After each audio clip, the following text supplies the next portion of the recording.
What's up, everybody? It's Mr. Talkbox. Check it out. You need to like and subscribe. Come on and catch a vibe. Boy, DOA playlist. Let's get the funky. YouTube family and YouTube world.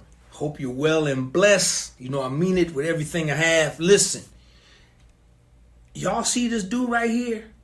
See that brother right there? You know, he's always the smallest dude in the room because that's why they call him tiny. So you got to see him. All right, look close now. Look at that brother right there. All right, that funky man right there. He's my little brother. He's hanging out with me. And when I tell you, man, I love this dude. When I tell you, this is one of my favorite bass players walking the earth today. And I'm so glad that we haven't known each other long, but I'm so glad that he's in my life to stay. And I want y'all to give it up. Show your love for my little brother. My little brother. You see what I'm saying? Michael, Tiny, Lindsey, what's up, boy? What's up, man? I love you, bro, man. Seriously, man. I love you, man. Love you. Man. Tiny, man, listen. Man, I'm glad you came and hung out with me today, man. You know, it's crazy because we see each other all the time, and I get the privilege, man, just to watch you play every week. And man, I really thank you, man, because I know, dude, you're very busy out here in Northern California, man, all over, man. And I'm just glad you took out some time to hang out with me, man. Appreciate it. Oh, man, I appreciate you doing this with me, man, or letting me do this with you, to be honest with you, man. I've been hearing about your name for years. And, like, to meet you, man, it's a great privilege to be around you a lot. A lot of cats don't get that privilege, man, and they missing out. So I'm just grateful, man, and very inspired every time, and it's never an issue, never. I appreciate it, man. I appreciate the love back, man. But right now, you know, the whole universe is going to love on my little brother Tiny, man, today. So that's, you know, there ain't nothing you can do about it. I got you here now, Doc. Man, Tiny, let's get into this thing, man. Let's get into this. Now, so you're originally from New York, right? You're born in New York. Tell me about that. What part of New York? Brooklyn, New York. Man, it's wow. Now that I think about it, it's been so long since I've been home. Just being in New York, it's always been fast paced for me. So it took me a while to get adjusted to California, and it still takes me a little while to get adjusted to California because everything's so fast paced and you're on the go, and it's so much going on out there. So yeah. Tiny, so being from New York, man, dude, are you like? Did you go to school? Are you trained, or is everything by ear, or what's a little bit of your deal, man? I started playing drums at first. That's the funny thing. In church, I started playing drums in church, and then my mom, God rest her soul, this is hilarious. Every time I think about it, my mom was like, "Yeah, you know, you should start playing bass because you know all the girls love bass players." And of course, being a young kid, you want girls. So I'm like, oh, I'm going to start playing bass because I want girls. And it didn't work out the way I thought it was going to work out. But I love playing it, so I just kept doing it. And then I had a moment, which is funny. So I had a teacher by the name of Wayne. I can't think of his last name was Bendegard or something like that. And he put me on the Jocko and Stanley Clark. And I was like, all right, cool. So at that time, I was naive because in my mind, I was like, well, I'm not thinking there's a lot of bass players in the world. I'm thinking like, oh, okay, I'm going to be the greatest bass player in the world. I'm going to try my best to be the best. And then I started going down that rabbit hole, and I was like, yeah, maybe it's not going to be as easy as I thought. So that's kind of how I got into playing music, you know, starting in church and then progressed to bass. And then I just kept playing it and still trying to get great at it. Bruh, you beyond trying to get great, man. You are already great. let's use the word getting greater. I'm good with that. You're getting okay, and I'm not even lying. We're gonna come back to that. But so Tiny, did you go to school for music at all? No, I took lessons. I took a couple lessons from different people, and then at some point I started teaching myself. So like back in the day, of course, you probably know D is like used to DCI videos. They used to be like $50.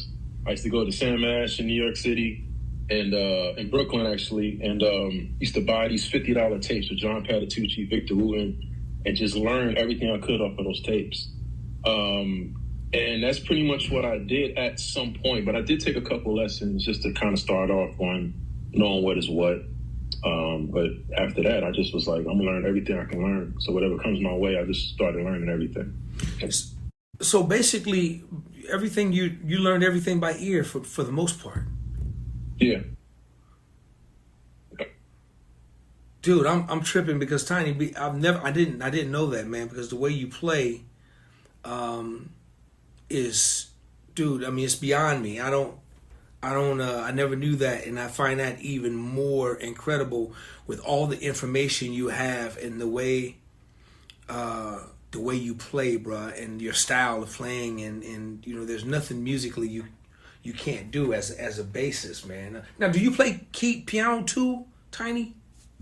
No, what's funny is I recently bought a book on chords to learn because, you know, for me, I want to try to expand on my knowledge. But everything a keyboard player does, I try to do on bass, no matter what. So I hear all these chord harmonies. I love harmonies. That's my biggest thing. Like, I love harmonies. And I try my best to put that on the bass, you know. So I try to emulate every instrument as much as possible on the bass. That's been my thing for like the last, I don't know how many years. Wow. So living in New York, man, were you a part of the whole music vibe, man? Because New York was a whole completely different vibe. I'm sure you're finding that than it is here in California and in the West Coast and Northern California. It's two different vibes. What was the vibe like? Did you like hang out in the village? Did we do all that stuff and meet a bunch of great musicians while living out there? Well, yeah. The thing for me, one of the things I do miss about New York City, I will say, is going down to the village. You know, West Fork Village area. A lot of the musicians that I learned from, some of them still playing down there. One of my biggest inspirations at the time, he still is, but at the time when I was living out there, was a bass player by the name of Ron Long. And he used to play at Cafe Y. And I used to go there every Tuesday. He used to have music almost every week, pretty much 7 days a week, between Cafe Y, the Village Underground, the Red Lion. So that whole area was like filled with music. That was just one side of the village. And then you had the other side, pretty much, where you had like the 55 bar, a lot of the jazz, you know, the real jazz clubs, if you want to call it that, on the other side. So there was always music going on. And I used to get home sometimes not till like 4, 5 in the morning, just hanging out. Because after the gigs was done, like some of the gigs would be done at like 2, 3 in the morning. I used to hang out at this bar and just talk, whatever, go get some pizza. So I was just immersed in that area. I never really played too much in that area. I did like maybe a couple of gigs, but for the most part, I was used to just hang out and see these cats play, man, and just learn from it. You know, learn everything as much as possible being in that environment, you know. Tiny, did you, because, you know, there's so much rich music history in New York City, man, as far as, you know, players and some of the greatest musicians, man. Talk about some of the musicians. So you said you would just go hang out. Were you able to sit in with a lot of the musicians, and you know, as you went to different clubs throughout the village? Were you able to sit down and play with anybody, man? Anybody big? Well, you know, the thing for me, at that time, I wasn't really confident enough to sit in. I was like just that house kid, you know, go home and practice like 8 hours a day, and then come out and just wasn't confident enough because I didn't know any tunes. And that's one of the things Ryan used to tell me. He's like, bro, man, just sit in and play. And I didn't have the confidence to do that at that time. Now I don't give a crap. But back then, you know, because when you're younger, you know, everything is like, you know, you want to impress everybody. That's the thing. Like, you don't want to mess up. And there's a couple cats I played with. There was, you know, a drummer by the name of Nat Townsley. Used to do a lot of gigs. Let me see, Nat Townsley, Alex Mosley. Used to sit in and stuff and play there a lot. Who else? this is like a slew of musicians, man. I used to just play in that area on a consistent basis. So I knew most of those cats, you know, personally, because they see me all the time, just come in and I'll play one song, which is embarrassing because I probably don't play it right to this day, but I knew this one song, and I used to sit on this one song called Brick House, and that's the only song I knew. That was the only song I knew that I could play was Brick House. So whoa. Once they, You mean the Commodore's Brick House? yeah, man. You mean the Lionel Richie Brick House? Yeah, man. Okay. Yeah. Whenever, that's how confident I was back then, man. It's like, man, Brick House came up, or they'd be like, yeah, we're gonna have Tiny sit in, man, and just listen. And I used to just solo over Brick House, and that was it. And yeah, it's crazy because I'm sitting here just baffled, man, because you know the way you play now, bruh, it's like, it's interesting. I'm loving this, man. Learning kind of some of the beginnings. So you never ran into like the Will Lees or what's the Hiram Bullocks? You never ran into anybody like that, or you know? No, I think around that time, it'd be very rare to see sightings like that. Okay, very rare. As far as Hiram Bullock, I don't think I ran into Hiram. I think Hiram might have passed away before I did. Oh wow. Okay. But that area was so congested with so much stuff going on. You had the famous Comedy Cellar right next door to Cafe Wa. You had this famous Greek restaurant. It was just like this line of different clubs and stuff, man. And you just walk around and you'll hear stories from some of the musicians on some of the people that used to come hang out and sit in and stuff like that. So it's definitely a famous area to be around. I just never got a chance to really meet a lot of the famous musicians. But of course, Blue Note is down the street too.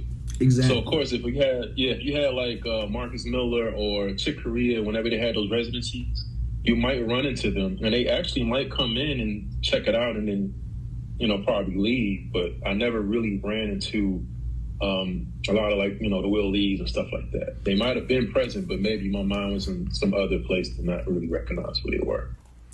So when did you decide, and why did you decide to move to California? Oh man. All right. Well, yeah, man. I met a girl, and yeah. Hey, hold up. You said your mama told you played bass to get the girls? Yeah. Yeah. So you met a girl. So what? It worked. You said it didn't work out. You met a girl. You just said I met a girl. Well, I mean, normally when I say that statement, a lot of musicians already get it. They're like, yeah, I did the same thing. Because a lot of musicians that I met out here, from other places, they're like, yeah, I met this woman in the Bay Area and decided to move out here and make a life. And, unfortunately, that didn't work out. But I will say the blessing for me is I've expanded mentally and musically. A lot of stuff I didn't know while being out here. And then it kind of flipped around because being in New York, I wasn't really working a lot locally. Like I would do some tours here and there. But out here, man, it's been a blessing for me to just work all over the Bay Area, So I'm actually happy about that, So it's like if I do get a option to go out, I can either say no or whatever. But yeah. But while in New York, though, you were playing with a few secular artists, though, right? Some named artists, right? While you were there. Yeah, I played with an artist by the name of Sunshine Anderson. I think that was my first tour, my first big tour at the time for me. I was in LA actually for 6 months, which is hilarious. So we was working with this label called Soul Life Records, and Sunshine Anderson was the artist at the time, and Anthony Hamilton. They had a slew of artists they were trying to release at the time. So I remember it was her, Anthony Hamilton, and a couple other artists. So yeah, I did that, came back home, the normal grind, playing in church and hopefully getting called for local stuff. But yeah, I played, and then of course being with her, we've opened up for a couple of big artists like R. Kelly. I remember doing the R. Kelly tour before all the crap, but it was a decent tour, it was a dope tour. Who else? There's so many artists that we opened up for. And then I started working with a pop rock artist by the name of Michael Tolcher from Atlanta at the time. And we started opening up for like Gavin DeGraw, who else? A couple other artists. Then I worked with another artist by the name of Ryan Shaw, and we opened up for Van Halen. So I've been graced and blessed to, you know, be on stages with, you know, big artists and stuff like that, you know. And didn't you play with Joe, right? You played with Joe too, right? Yeah. Actually, I'm putting the timeline wrong. So I think after Sunshine, it might have been Joe, and then stuff like that. So I worked with Joe for a little bit. So very cool. all of this work was happening while you were in New York, right? So New York was being really good to you, right? Yeah. So then you come to California, and you said a few minutes ago that you became a better musician. You became better, and you start working more. Well, I know how you work now, dude. You're all over the place out here, man. But did you become? In what way did you become a better musician? So were you the same Tiny in New York that you are now? No. No. Tell me about that, man. I still got a piece of that in me. I will say that. I think back then I was a lot more. I was aggressive in the wrong way, and I think it was an intimidation. You know, so it was. And what I mean by that, it was more of like I had the ability, but most people didn't believe that I can be restrained in the right direction to, you know, be that great successful musician. So they just thought I was all chops. And so they would that's probably why I didn't really get a lot of calls, because they probably thought I was all chops. But I will say this though, I've been very blessed, and even to this day, I don't know how it's happening, but I'm grateful by the grace of God that I still get called to do what I do and beat me. Because in a lot of situations, you can't be who you are. And I've been grateful and graceful to be who I am in a lot of musical situations, you know. But with the whole thing back then is, I would say the progression for me, of course, being around you, man, every time I'm around you, bro, I learn so much stuff. I'm so grateful, man. And it is crazy because I think I can't be who you are. I'm not going to say that. But let's just say that when situations do arise, I wind up being you. If that makes any sense. I take it. No, seriously, man. I've been in so many situations, man, and just the mindset now, because I've been put in that direction to think differently, hear differently. Now it kind of gets me to that point where it's like, yeah, I started looking at stuff differently, start hearing stuff like, nah, that's not right. That ain't it. And then I gotta restrain myself. I gotta restrain myself to not get involved, because sometimes I just want to be like, nah, man, nah. Hey, bro, I'm watching you, Tiny. You think you slick, man? I'm watching you, dude. I watch you every week, man. You slick stuff, but because you know what's crazy, Tiny, man. You don't. Your style of playing, like, you know, now living in Northern California, right? Mm-hmm. Man, I'm gonna be honest with you, man. You're one of the greatest bass players, man, that I know, bro. And I'm not saying that just to say it, man. It's like you and Victor Wooten can be related, the way I see it. The way I see it, bro. And I got a story about that too, actually. Okay. Let's get into that right now. Let's talk about that, man. So there was this event that they had. I think it started back in '98. So I'm a big Victor Wooten influence, man. Like, anybody that hears me, they know that, and I don't have a problem not denying that. I think that's one of my biggest issues, in a sense. Like, Victor Wooten to me is one of the greatest bass players, man, and his ability to me is like, I had to learn, I had to do that stuff. So I was so diligent on learning that stuff.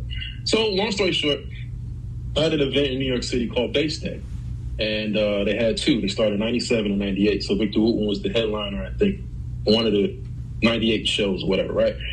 So they had these booths where you can play and do all this stuff. Now, mind you, I met Victor Wooten prior to this. So, and I got another story about that too. So I met Victor Wooten prior to this. So I'm playing around at the booths and everything. And I'm younger at this time, so my mindset is on some other stuff. So he comes up to me, he's like, yeah, man, Ty, that sounds great, man. Like, can you do me a favor? I'm like, what's up? Can you stop playing my stuff? I was like, so I'm young. So when you're young, you're like, you automatically just go left, and like I took it as a disrespect in a way. Like, you tell me not to play your stuff.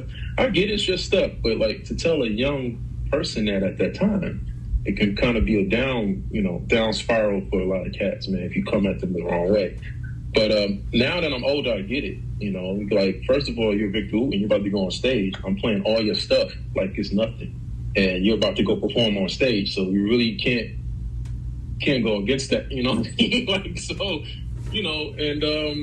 but I met, man, Victor's a cool dude. I love that dude, man. I think, sometimes our relationship is a little weird in some instances as far as like, nothing bad, but like I told him, like, recently he came to Yoshi's in Oakland, and I was like, man, I said, I just came to a realization, man, that like as old as I am right now, I still feel like a little kid when I'm around you. Same thing with you, D, but it's different because I see you on a consistent basis, so like I still feel like a little kid around you, man, because when I see you, I still see that kid that used to have a poster on the wall of Victor Wooten, used to watch the videos every day, like a kid would watch, cartoons at breakfast with cereal, because I was so into like trying to be as great as, as that dude. Like, anybody who don't know Victor Wooten got to be living under a rock. So like he's one of course, in this generation, one of the greatest that is known all over the world. And I wanted to be that guy, I wanted to be that great of a guy to be known in that same caliber as well as that name. So when you mention the person's name, you like, same thing with you, D. Like I said, I've been hearing about you for years. Like I met Pit Funk when I had to be 18, and he was playing with Anastasia. He was playing with different artists. Used to cross paths sometimes at center stage in LA. And he's like, man, you got DOA. And then when I met you, we met briefly, but it wasn't like a formal meeting. It was just like, hey, what's up? How you doing, D? I'm Tiny. And then eventually I started working with you, man. And then that's when my playing and my mentality went up so high, because now I see the direction of what you're trying to get out of people. You know what I'm saying? And I'm glad I did it now, because if I was younger, I probably would have been like one of those knuckleheads, man, to be honest with you. Man, listen, Yeah. I'm going to say this to whoever's watching. Y'all don't understand. I'm very serious when I say this dude is amazing. Not only that, he's a beautiful brother. Love him to death. I want to back up just a minute because I want to hear the other story, that Victor Wooten story. But let me go back a little bit. So you're opening up for a gig with Victor Wooten. You're playing with somebody, and you come off the stage, and he says, "Hey man, you sound good, blah blah blah. Stop playing my stuff." That's what he said to you, right? No, not playing on stage. I'm sorry. It was like they had like these exhibits with different companies around that time. Okay. So what they did was each artist that performed, I forgot who the lineup was. But I know Vic was on the lineup. And I was playing at this booth. I was just playing these basses and stuff like that. And he wound up coming. I think Federa had a booth, Ampeg had a booth. There was a couple of companies around in this room. And then he came up to me. He was just like, "Stop playing my stuff." I guess before he went on stage, he said, "I gotta." For what I remember, he's like, "Yeah, stop playing my stuff. I have a surprise for you," or something like that. But of course, me being a knucklehead, maybe I messed the surprise up. He probably was going to call me up on stage or something like that. But I wound up still playing and doing what I'm doing. So that was the younger me. You know what I'm saying? I didn't really understand at that time. It was just like, you want to play, man. You're a kid. You're like, I want to play. Like, why are you telling me not to do this? You know what I'm saying? My inspiration's telling me this. Like, what the? Well, listen, well understood, and I totally get it. I totally get it now. Same thing, but different setting. Same thing, but different setting. My question is this. Do you think he said, "Stop playing my stuff," because you're not leaving nothing else for him to play on that's on the table? He has to come up and play, and, you're playing a lot of stuff he does. Or do you think that advice was, listen, stop playing my stuff. Be you. Find your own identity. Because if you ask me, that's where I think it would come from. Because, man, dude, he's Victor Wooten. He gonna get on stage and play some whole other stuff and still be great and amazing, right? So he's gonna do his thing. So, and I'm thinking that he's looking at this young kid saying, "Hey, man, stop playing my stuff. Find your own space, find your own identity." And if that's the case, man, what a great piece of advice, man. I remember, and I told this story before. I remember, my dear brother Wayman, him and Marcus were really close, man. And Wayman told me one day, he says, "Yo, Derek," I was talking to Marcus, and Marcus saying, "Yo, man, Tiz, you should really find a lane of your," because everybody want to be Marcus Miller, man. I mean, who doesn't, right? So, but because they good friends, his good friends said, "Hey, man, wait a minute. If you find your own identity, watch what happens. Find you." That advice. So it almost sounds like the same type of advice that somebody who your inspiration says, "Brother, you good, you great, but find your own stuff, right? Stop playing my own stuff. Find your own stuff." Or there's a couple of different ways you can really think about it. And being young is either you're going to take it one way or you're going to take it the other. And then when you get older, you say, "That's the best advice that a person has ever given me." Like I've been advised on anything, nothing like that, but I've been advised on some really good stuff that changed my life. So a piece of advice like that can be life-changing to me, man. So which way did you take that? How was it, one way or the other? Well, and keep it a buck. You can keep it a buck, man. How do you feel? No, I'm gonna be. I think I went home and practiced harder. That was the thing. I didn't understand it at the time, so now I understand that. Because the thing is, a lot of times when people give you information, they're not gonna really break it down to you to understand why they said it or why they did it. So, but at that time, I was like, "Man, screw this. I'm gonna be better than Victor Wood. Man, I don't care what he's talking about. Stop playing this stuff." And I was younger. Sure. I was like, man, I just wanted to, I was at home. This is before responsibility. I was at home practicing 8 to 9 hours a day. You know what I'm saying? Like, I was just in my room in Brooklyn, New York, in the projects, playing music and learning everything I can learn, preparing for Bay State. Because when you're younger, you want to impress people. So, it was just that mindset back then of just trying to not outdo anybody, but just be great. Like, my thing is, I wanted to be great. I wanted to be the best I can be, not to be competitive at all, but just be the best. But now that I think about it, what you're saying is 100% right. Maybe I should have took it that way, but I didn't have any guidance. I didn't have nobody in my corner to be like, "Hey, look at it from this direction." All I had was people was like, "Yeah, man, just, play and do this and do that," or whatever. They didn't really sit down with me and say, "Hey, maybe he's trying to tell you this." Or they give you like these, not what's the word? Not naive, but just use like vague type of things, Yeah, I look at it as, and maybe because we are older, but and this, I hope the millennials are hearing this, because, man, if that ever happens, and you already know you good, man, you were good back then, you were great back then, but here's somebody coming to you, your inspiration, man. I think it's the biggest compliment in the world. It's like, dude, I appreciate what you're doing. You're good, but you doing me, you doing me.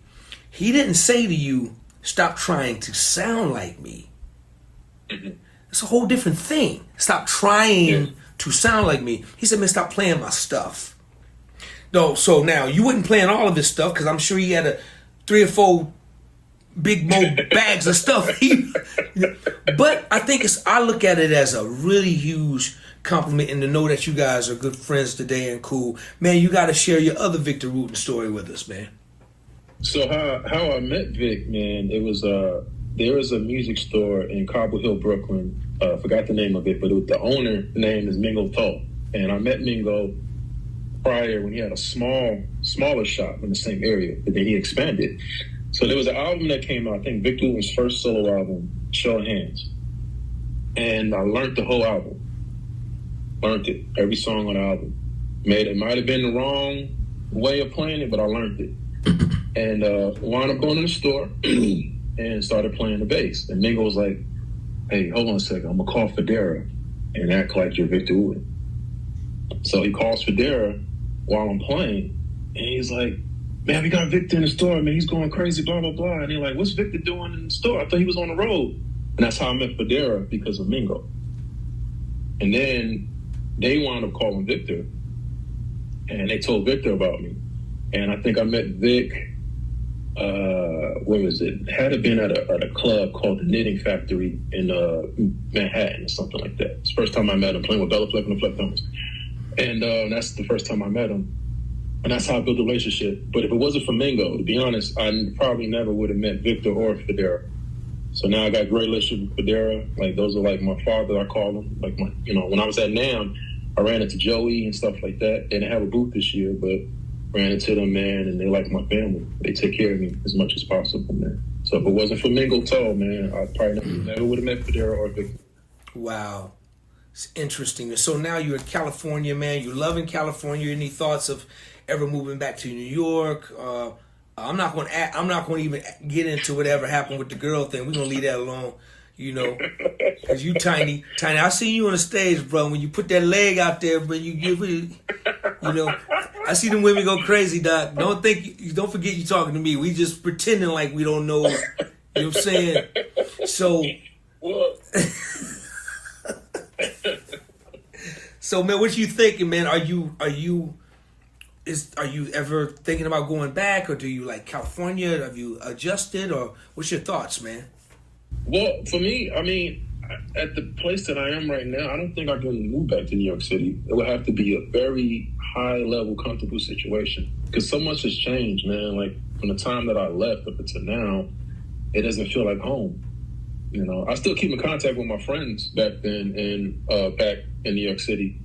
And it's so much has changed, man. Like, you would have to start from the bottom up to move back, and I don't think I could do that. Like, I love it.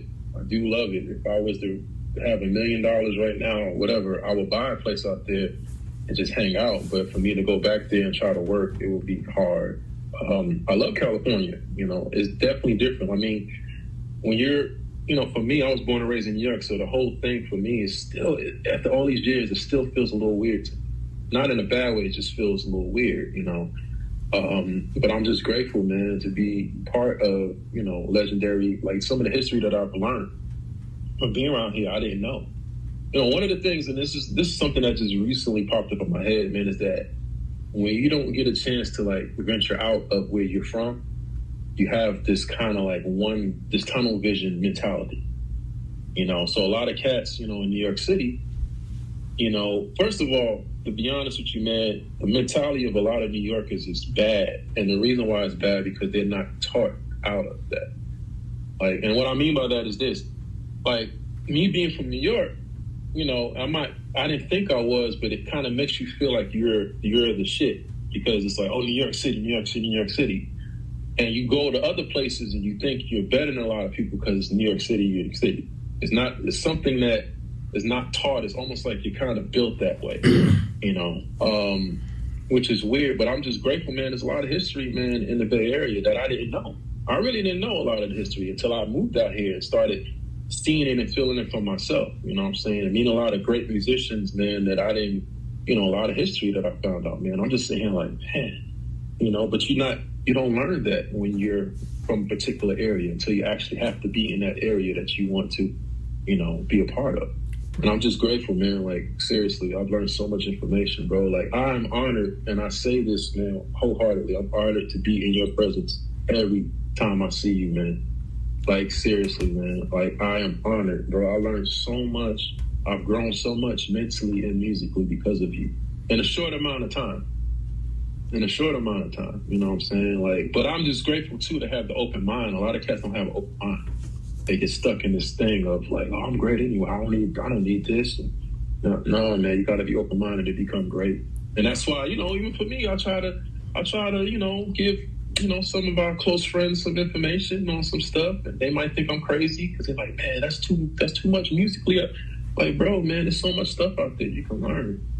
And it's just gonna make you better, man. Like, stuff that I love. Trust me, there's a lot of stuff I love. I might be able to play it, but at least I listen to it, and that will put me in a different frame of mind to approach things in a different way,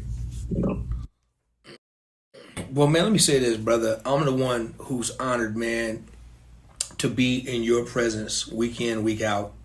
And just, man, it's just a blessing, man, of the brotherhood that we've developed here in the city, man, with Sean Rayford and just Tiny, yes, man. Sir. Dude, I mean, dude, I mean, everybody loves you, man. I mean, bro, you and everybody respects you, man. No, I mean, and I think and you're right. It's because, you do listen, and you listen well, man. And bruh, you're not that dude that's just think he's better than everyone else, man. And because you really are.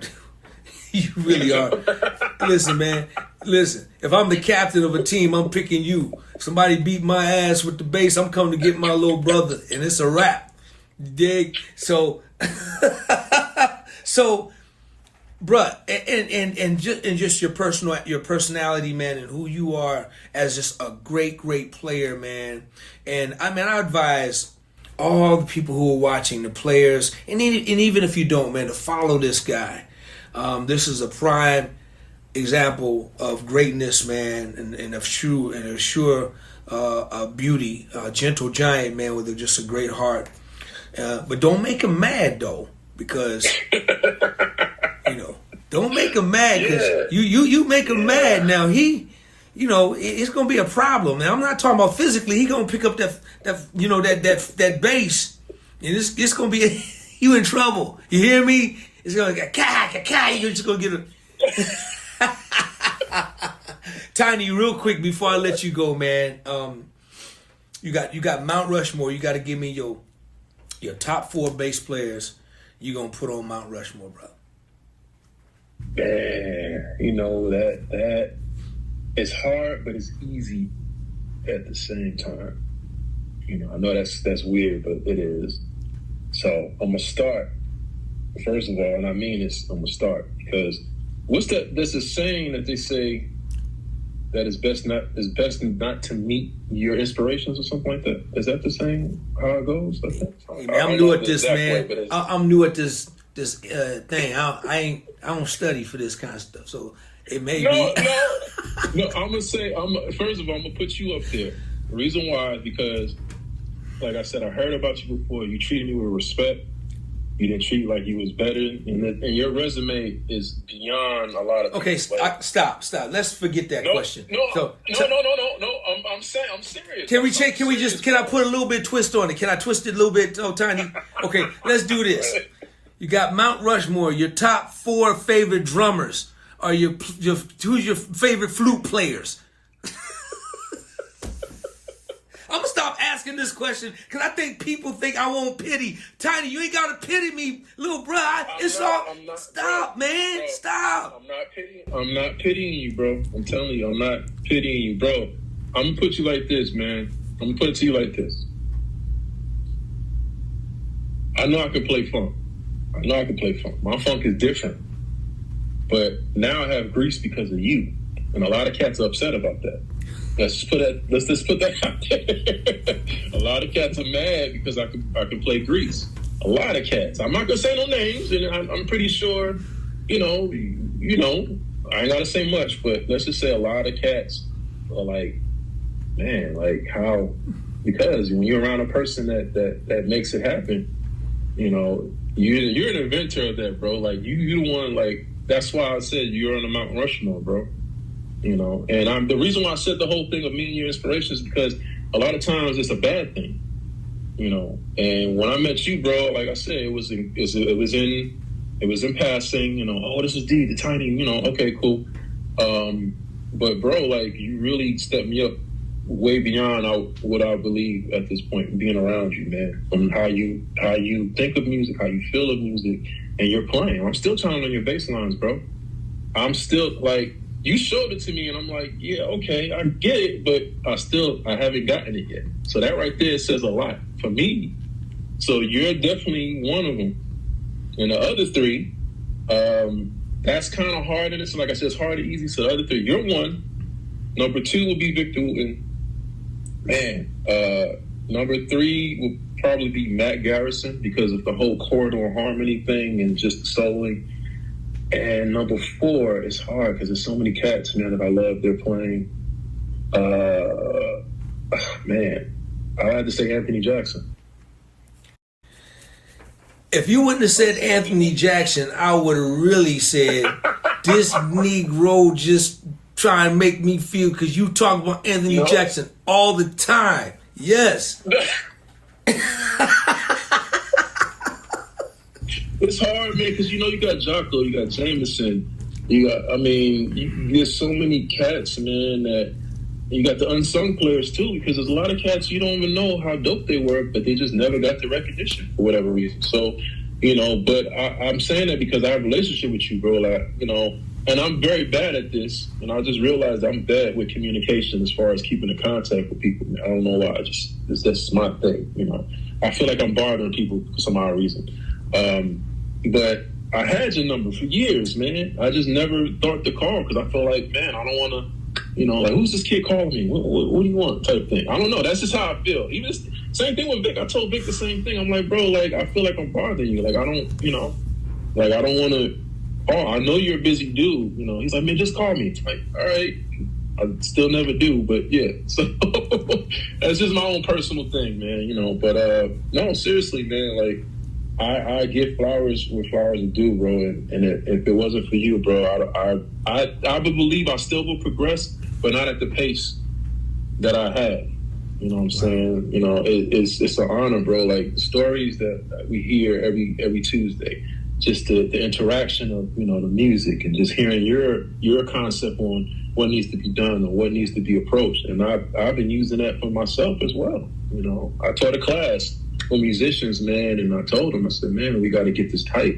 It can't be this way. It sounds good, but it could sound better, and just really trying to have that MD mentality, really understand what the music needs for that moment, and just approach it in that way, seriously.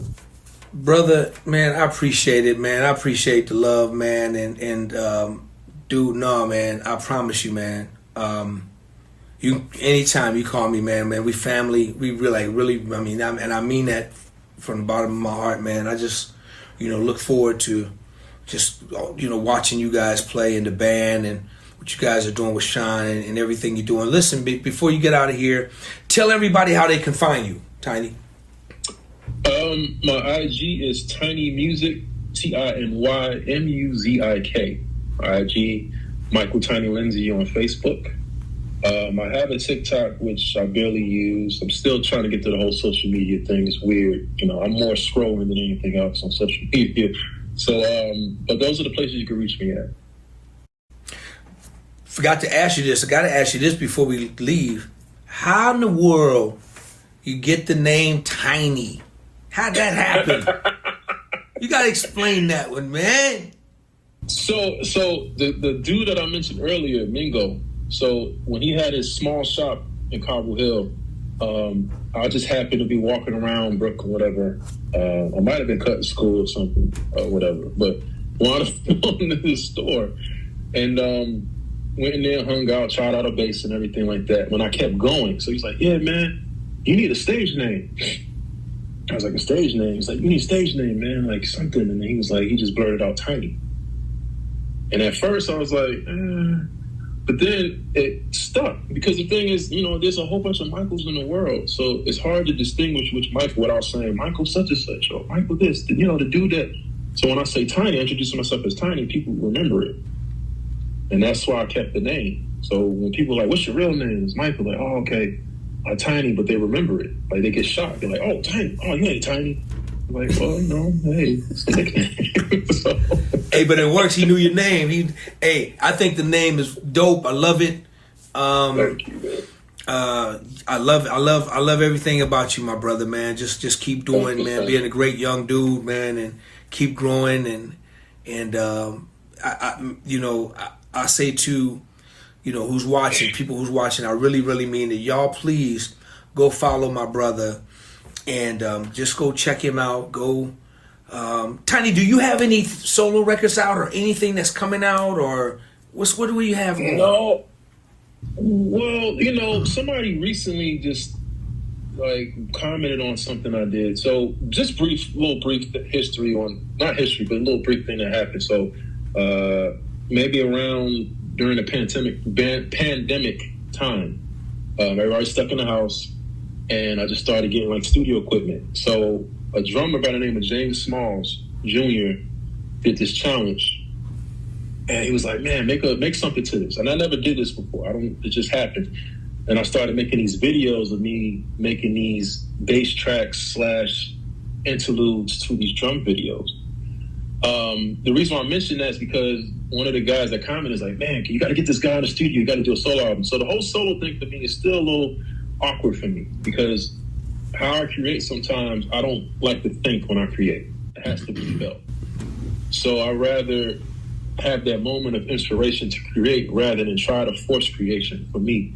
So the whole solo thing, I would love to do one. I just don't know the direction I want to go in. And I just don't want it to feel like it's forced. But it will be happening. I just have to get in that creative mode. So I got to figure out a way to make that happen. Well, man, I'm sure when it happens, it's going to be major. Anything I can do to help you, all you got to do is let me know, bro. Oh, yeah, I'm big calling you. Yeah, definitely. You're going to get... Whatever, please do. In fact, any time, man. But whenever you put it out, man, I know the world's going to be waiting, man. Y'all, show your love for my little brother, man. I thank you again, bro, for hanging out with me, man. I don't take this lightly, even though we see each other all the time, man. I really appreciate your time and coming on, man, and letting the world love on you, man, and show you some love and respect that you deserve and need, man. So, well, thank you, man, from the bottom of my heart. Y'all, give it up for the one, the only Michael Tiny Lindsey. Show your love. Love you, man. Seriously. Love man. you too, boy. DOA playlist. Let's get the